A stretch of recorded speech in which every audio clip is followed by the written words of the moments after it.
Welcome to Voices of the Community, which explores critical issues facing Northern California communities. We introduce you to the voices of community thought leaders and change makers who are working on solutions that face our fellow individual community members, neighborhoods, cities, and our region. This is George Koster, your host.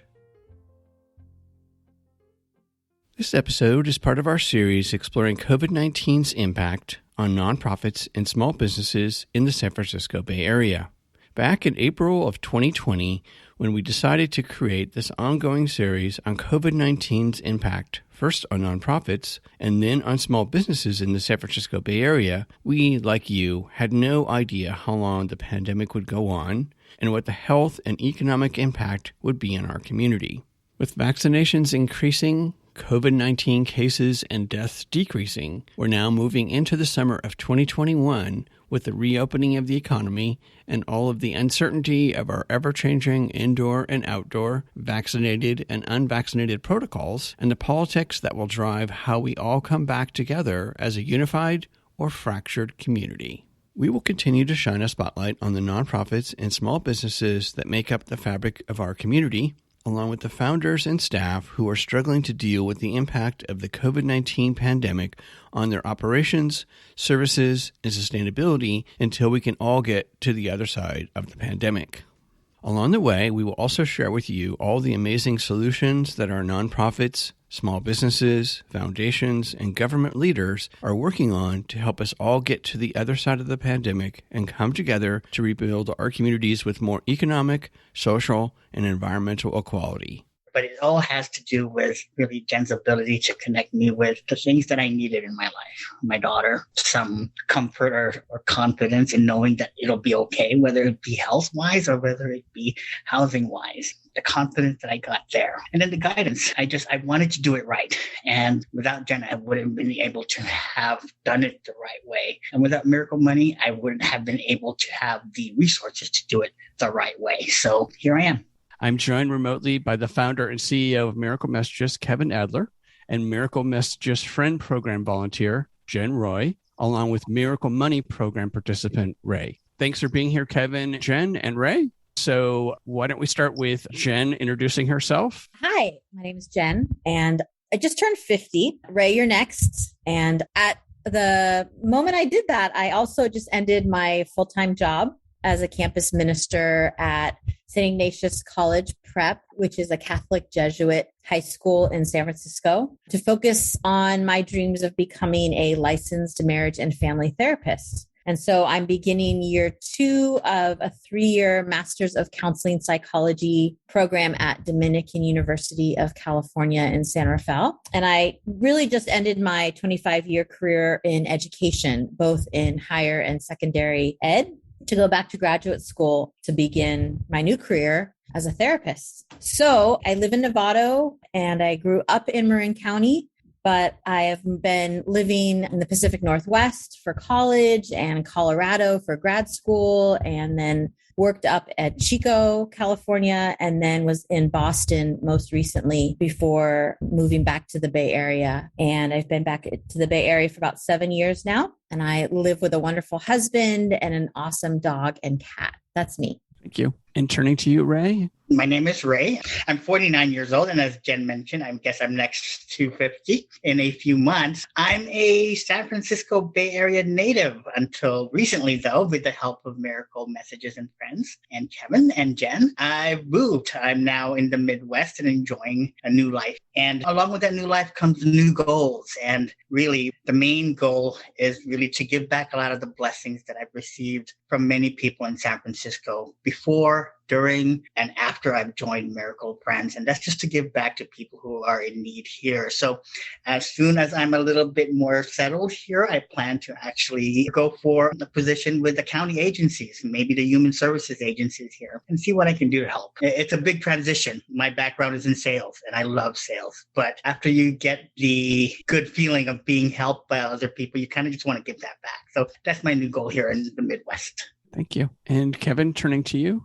So my name is Kevin Adler. I'm the founder and CEO of Miracle Messages. I've been the head of Miracle Messages now since I started it about 7 years ago almost. And it's really been the joy of my professional life to help hundreds, if not thousands of our unhoused neighbors rebuild their social support systems and financial security. And prior to Miracle Messages, I've worked in the education space, always kind of been a social entrepreneur and have a real passion for seeing our neighbors not as problems to be solved, but people to be loved. I had an uncle who was homeless for 30 years and suffered from schizophrenia, but never looked at him as a homeless man because he was my beloved family member. And my mom and my dad both taught me that some people may have less, some people may have more financially, but everyone is intrinsically valuable and everyone's interconnected. And so I try to treat people that way. And anywhere where people are not treated that way, I get really eager to try to do something about it, and have had the blessing of doing work around homelessness now as, to me, one of the human rights crises of our time. So it's good to be here with you, George.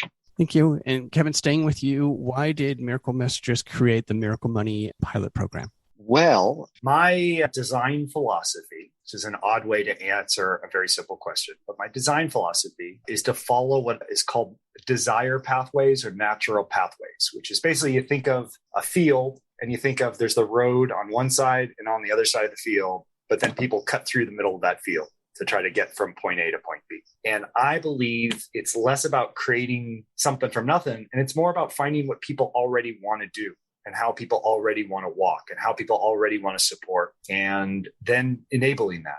And so back in November, we had the Miracle Friends Phone Buddy program up and going, have over 100 matches between unhoused friends and volunteers for weekly phone calls and text messages. And we started sharing stories of those individuals on social media. And one by one, every story would usually elicit comments like, hey, I'm really moved by Ray's story. I'm really moved by Elizabeth's story. I'm really moved by this person and their connection. I'm not in that friendship, but can I make a donation directly to that person and help them out?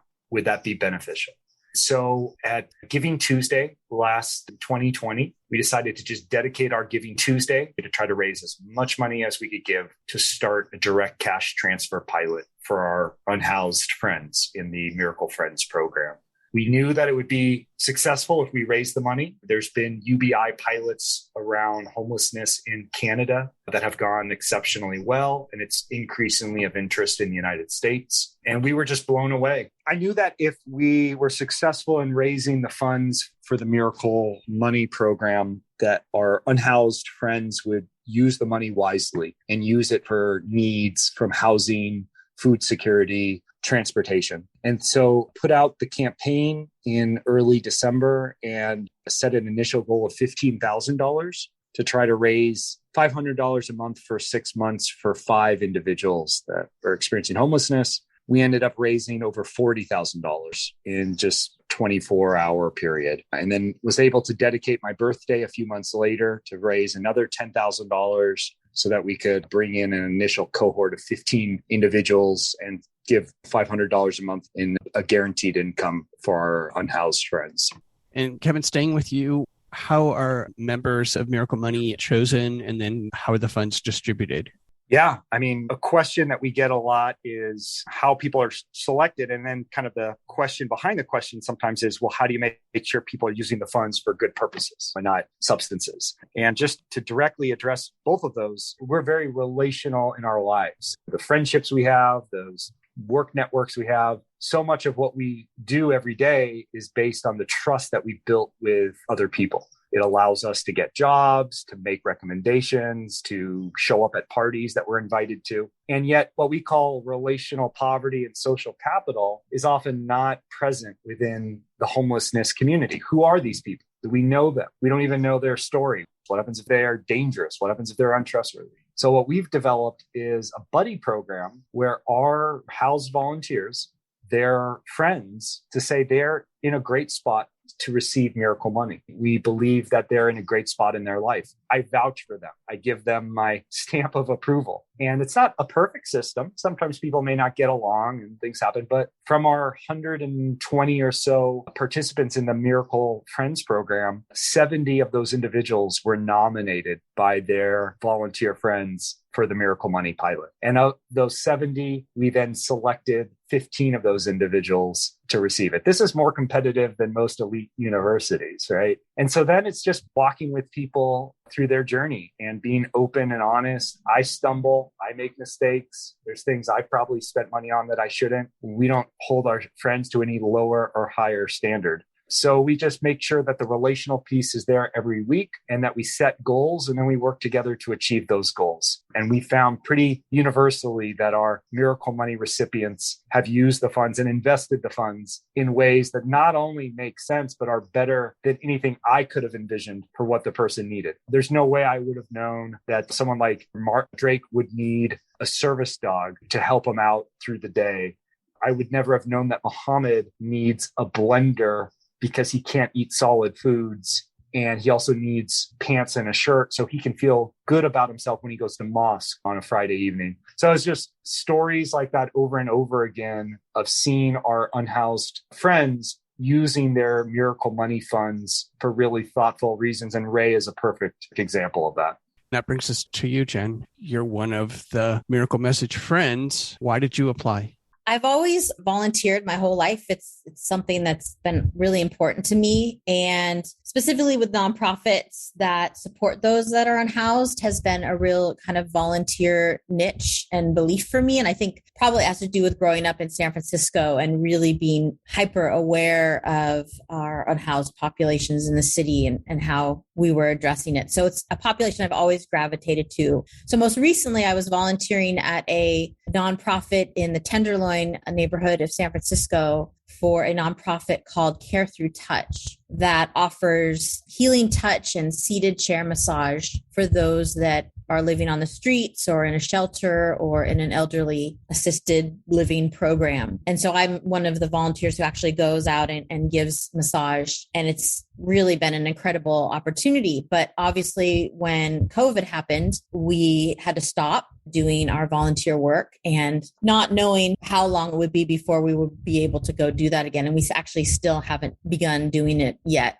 So I was looking for another way to support the unhoused populations that I was used to serving and came across a newspaper article, I think it was in the Chronicle, about Miracle Friends and the program that they were starting, and was very aware of what San Francisco was doing to provide housing to people who normally wouldn't be housed in the midst of the pandemic and moving people into hotels to keep them safe. But I knew how lonely and isolating that could be. So that was already on my mind and my heart as I was hearing these news stories. So when I read the article about Miracle Friends, that's perfect. Like I can do that. I can companion somebody who feels alone and isolated in a hotel room. It's a safe way to volunteer because it's all done remotely. And I was really missing interacting with the unhoused population. So I knew I'd serve a need, but I also needed myself to be in a relationship with somebody. I was feeling really lost in the midst of the pandemic from that. So I filled out the application online and sent it in, and someone got back to me fairly quickly and said, go through this volunteer training. It's not very long, and then we'll match you with somebody. And so my first match actually was somebody who I could not reach and was in touch with my support person from Miracle Friends about that fact.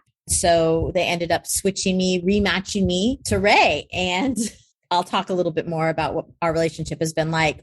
I signed up to volunteer a year ago now. So it was last July. And then Ray and I got matched in, I think it was late September, early October. And what's the experience been like to be a friend with Ray? Yeah, it's been profound. It's been incredible. I feel like Ray gives me even more than I could ever give him in our friendship. Wow. I think all of us felt very alone and isolated during the pandemic. So Ray was kind of a constant in my life, a real grounding rock for me, of someone who I could check in with. he has been wonderful about asking me how I'm doing, supporting me through my transitions of my job and then going into grad school. Ray is really an equal. He's so compassionate and caring. And we have so many things that we share in common, similar values, similar outlooks on life. So to really walk what this last year has been together in the pandemic has been incredible. But Ray's resilience in being unhoused in the midst of a global pandemic and really figuring out how to manage some of the health issues that he was dealing with. He was a real example to me of resilience and strength in the midst of a really hard time. And I probably wouldn't have done as well through the pandemic if it wasn't for Ray. So he's really given me so much. And we just laugh and we give each other a hard time and we remind each other of what's important when one of us forgets about self-care or one of us forgets about how to focus on what's really important. We're really good reminders for each other of that. So yeah, Ray's been an exceptional friend for me.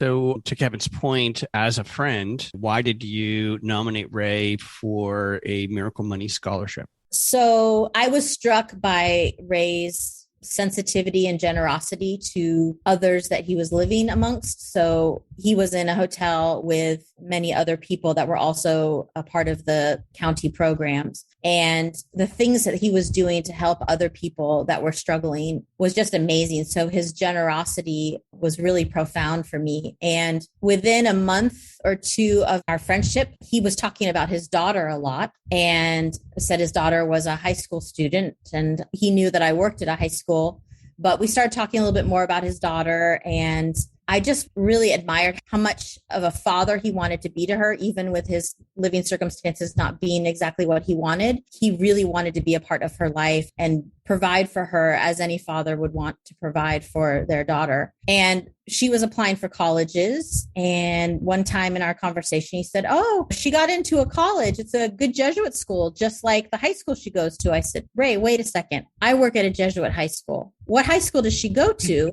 Figured out that the high school I work at was the high school she was going to. And I totally knew her. She's one of my favorite students. So my mind was blown. And we started talking about, Ray, how are you going to be able to support her going to college? And he was saying in her last year in high school, I just really want to provide for her a home that I can welcome her in and cook her meals in. And just everything was about how can I be the best father to my daughter, even with the circumstances, what they are. And between his generosity for the people who were living amongst him, who were also unhoused, between his love and wanting to be the best father he could be for his daughter, I couldn't think of a better person to nominate to have him be able to help her and provide for her in ways that she deserves and he deserves to be able to provide for her. At the same time, he was also dealing with some health stuff. So I also wanted him to be able to focus more on that. He was working so hard doing COVID testing and then COVID vaccine to make ends meet. And I wanted him to also not feel that pressure to have to put his health aside to work hard to provide her what she needs. So there's many good reasons why I nominated him. I mean, it's who Ray is, and he's just an incredible human being, but also his role as a father and then him prioritizing his health would give him a little bit of breathing room to do that with this money.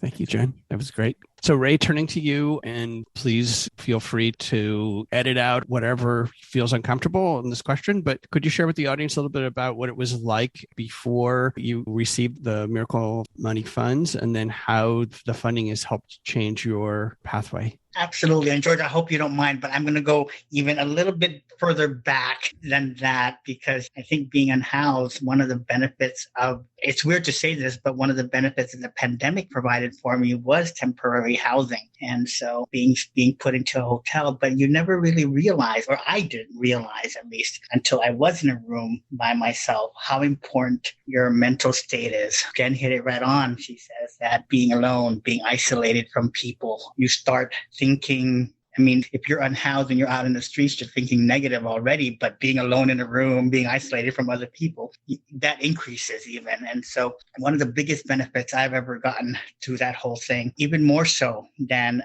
temporary housing, was my connection with Jen. And my very first connection with Miracle Friends didn't exactly work out the way we planned. She was a great person, but we never really connected constantly, but the moment Jen and I talked, I think the first day was a 45-minute conversation. I think it went even over an hour. And ever since then, it's been a weekly kind of thing for us. So prior to the program, I was in a position where I began to think, okay, what are my goals? And it was good to feel that way again. And that's what Jen helped me with. She provided me with the support to actually throw things back and forth with. She provided me with insight. Whenever I had questions about my own health, she provided me with guidance. She gave me books and things like that. So as our relationship got stronger, I also got stronger mentally, spiritually even. And that allowed me to actually focus on what was important.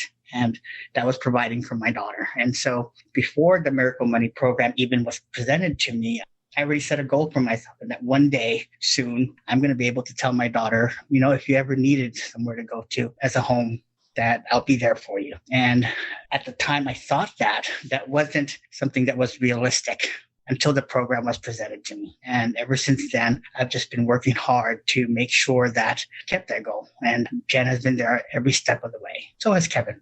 So Ray, what do you think has been the biggest impact of the Miracle Money program on helping you stabilize your life? Well, before even the biggest impact, what it gave me during the process or during my journey was a sense of security that I was able to do it. I'm able to get to my goal once that time comes. And the biggest impact is this right here. I'm not unhoused. I have permanent housing here in Kansas. And that was totally through the Miracle Money program. And I'm happy. I'm comfortable. I'm able to focus on health. Just before I moved out here, I was able to do the one thing that I set my goal on, and that's to tell my daughter, hey, you know what? If things don't work out, or if you just need a place to stay, you're welcome here. This is your home too. And that by far is just, it was a blessing. Thank you. And Kevin, turning back to you, for folks who are listening to the show, how can they get engaged in supporting the Miracle Money program or being a Miracle Friend? Well, they can give Miracle Money if they'd like to continue the donations that we're giving to Ray and 14 others. So they can do that at miraclemessages.org/money. Learn more about Ray's story and make a donation. But we're also very much interested if you're not in a position to give financially or would prefer to start somewhere else. I get that. We would love to have you join us as Miracle Friends volunteers. So to do that, you can go to miraclemessages.org/friends or miraclefriends.org. Either one goes to the same place.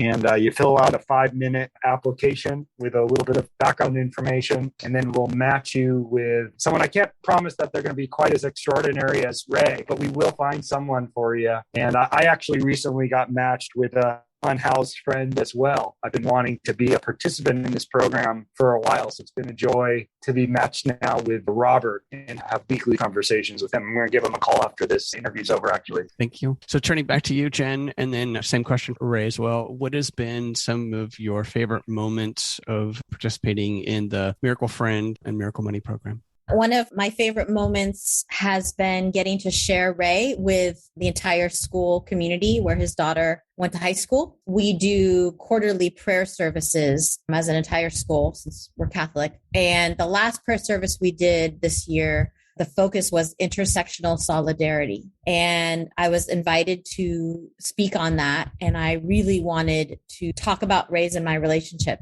and how profound that was for both of us. And so got his daughter's permission, thank goodness. We wouldn't do anything without her feeling okay with it. And we were able to record a phone conversation that we had of us talking and then kind of play that StoryCorps style live while everybody was experiencing the prayer service. And when I said during our phone conversation, Ray, one of the most profound moments was realizing that your daughter is a student here at St. Ignatius. And I watched students' eyes just like bulge out, just they couldn't believe that one of their classmates had a parent who was unhoused. And after the prayer service, Ray's daughter was just very, very moved and so proud of her father. And people said our conversation and them hearing Ray and getting to know Ray was very profound. So I just had so much pride for Ray and who he was and his daughter and the gift that both of them are to our high school community in ways that our high school community really needs to learn and understand how much of a diverse community we have and how people we might not know are struggling in ways that we may never know, but it's real. So that was an incredible moment. And I just think as it relates to Miracle Money, when Ray was moving out to Kansas, he said, Jen, I'm not moving out there until I sign the lease and I pay up front 6 months worth of rent. And so I've done it. So now I feel like I can go. And he did not have to pay the first 6 months of rent, but he so wanted to commit to his roommate and to that stability that he made that be a factor before he moved, that he knew he could do that. So I was just in awe of his ability to save and his commitment to financial stability in his living environment. Thank you. And Ray, favorite moment? George, I have to say it's the same exact moment that Jen speaks of. But before I go into that, when Jen and I started talking, one of the things that I really had a hard time or difficulty doing was reconnecting with my daughter, because who wants to tell their daughter they're unhoused? Who wants to tell their daughter their situation? And that was something I was very uncomfortable with, but it was something that I wanted to do, didn't know how to do. And then Jen offered that opportunity. And I tell you, Jen and I, by that point, had a really strong relationship that I would do anything.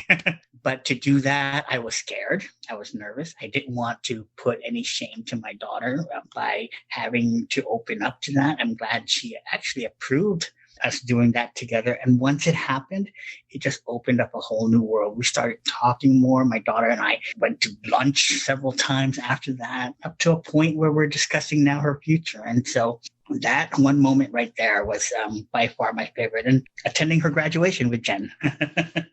I have so many favorite moments with her, but it all has to do with really Jen's ability to connect me with the things that I needed in my life. My daughter, some comfort or confidence in knowing that it'll be okay, whether it be health-wise or whether it be housing-wise. The confidence that I got there. And then the guidance. I wanted to do it right. And without Jen, I wouldn't have been able to have done it the right way.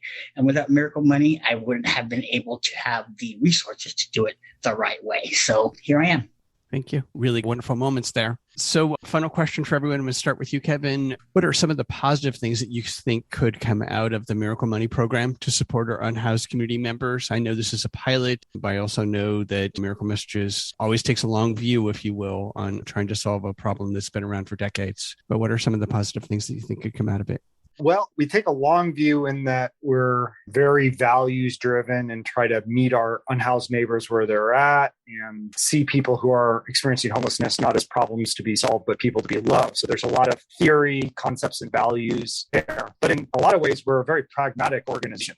We started every service by basically talking to our unhoused neighbors and listening to what they had to say. And whether it was a desire to reconnect to loved ones because of shame, embarrassment, fear, digital literacy, some of the issues that Ray described, whether it's feeling like, relational poverty is a form of poverty and my family's part of the problem, not part of the solution. How can I have social supports? That's where the buddy system came in. And then with the Miracle Money program, really listening and hearing the need for small amounts of cash and the desire of our community members to give them that support. We've now seen 1 out of every 3 recipients of Miracle Money get housed as a direct result of $500 a month. That to me is extraordinary. So housing people and helping them rebuild relationships is the work of Miracle Messages.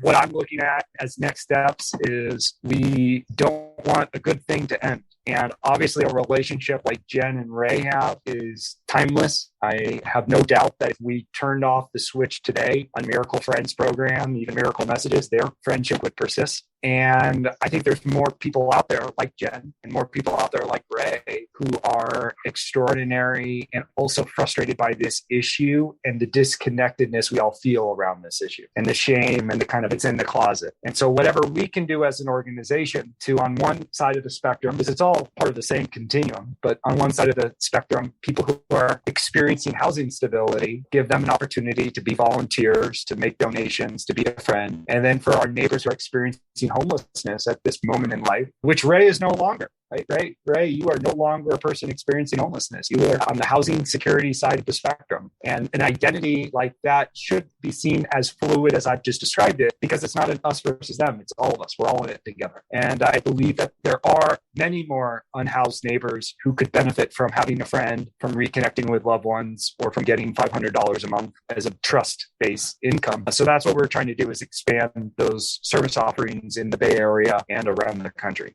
Thank you. And Jen, same question. What are some of the good things that you think could come out of both the Miracle Friends and Miracle Money program to help other unhoused folks? I kind of echo some of the things that Kevin said about the importance of having relationships between housed and unhoused, because like I mentioned with Ray before, I mean, we have so much in common and similar values and ways that we can both give advice and guide each other. And I think sometimes people make the assumption that if someone is unhoused, there's nothing in common with someone who's housed. And that's a real misnomer, because I feel like we're all ultimately one paycheck away from being unhoused, or if our health takes a turn. I mean, there's so much that can cause those of us that are housed to be in similar situations to those that are unhoused. And so having that relationship, knowing that someone needs to be treated with more dignity than they are going about their day when they're unhoused. Relationships create dignity. And when you know someone's name, when you know something about them, that makes them feel seen and heard and loved. And so Miracle Friends does that, made sure that there's at least one person in this person's life that sees and hears and loves them. And I think that just that does so much to change the trajectory of what their life path might have been. When you feel cared for by someone, you then start caring for yourself in ways that maybe were difficult to do when you're isolated and alone. And so Miracle Money is an extension of that. You get the relationship going with Miracle Friends, you get the self-esteem built, you get the confidence built, so that then when the money starts to come, decisions are made that are really rooted in that self-care and self-love that's been shown to be able to meet the needs that the unhoused person has, that when you're just a number, or when people just pass you by and don't really see you and know who you really are, different choices might be made. But when there's that relationship and that foundation and somebody who's walking that path with you, and then you get a little bit of money on top of that to empower you to be able to take action on the decisions you're now wanting to start to make for yourself, I think that's huge. Thank you. And then Ray? George, I think I want to say that the greatest value or the greatest gift that I received from being part of this program wasn't the money. It was really the fact that I felt like I meant something again, that I'm able to think about the future. I'm able to think about what to do the next day that can be positive. There's no value like feeling like somebody cares. And the friendship that I've developed with Jen is by far the one thing that I will walk away with this. And I know it's going to go on forever, Jen, but that by far, I think, is the greatest blessing I've received from all of this. When you're unhoused and you're amongst unhoused people, it's not the same. You don't have the same goals, or you don't talk to each other in the same way where you push each other towards something better. You're somewhat stuck in a rut. And friendship, the connection that Miracle Friends provided me, gets you out of that rut. And working your way through it with someone who obviously cares, to listen, to think, to provide information, to be your friend is the greatest gift. And of course, like Jen said, to be able to be provided with the means to achieve your goals after that. That was just something I didn't need, but I do appreciate. I love you guys.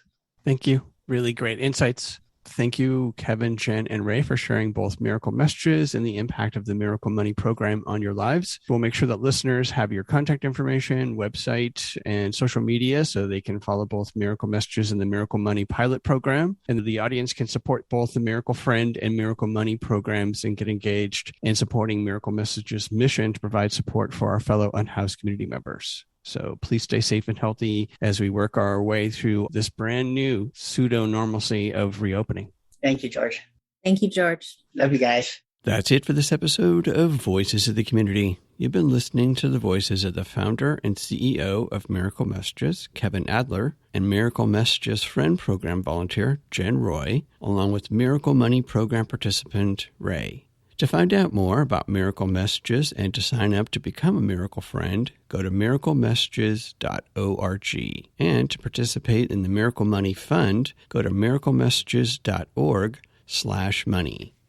The pandemic has exposed how fragile the economic health is of most American households, especially our Black and brown households. City of Stockton Mayor Michael Tubbs was the first government leader to believe in his community members and created a privately funded universal basic income pilot called the Stockton Economic Empowerment Demonstration.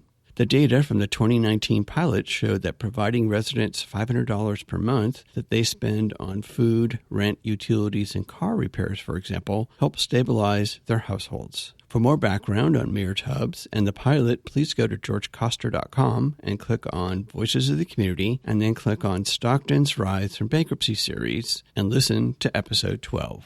Mayor Tubbs has gone on to create the Mayors for Guaranteed Income program, with mayors from California to Georgia signing on to the program. Since Tubbs' Stockton experiment, Oakland, Marin County, and San Francisco, along with Santa Clara County, started 1 to 2 year universal basic income programs. The pilot programs provide participants between $500 to $1,000 guaranteed every month with no strings attached. Most of these initial pilots, like Tubbs' Stockton pilot, are being funded by private donations.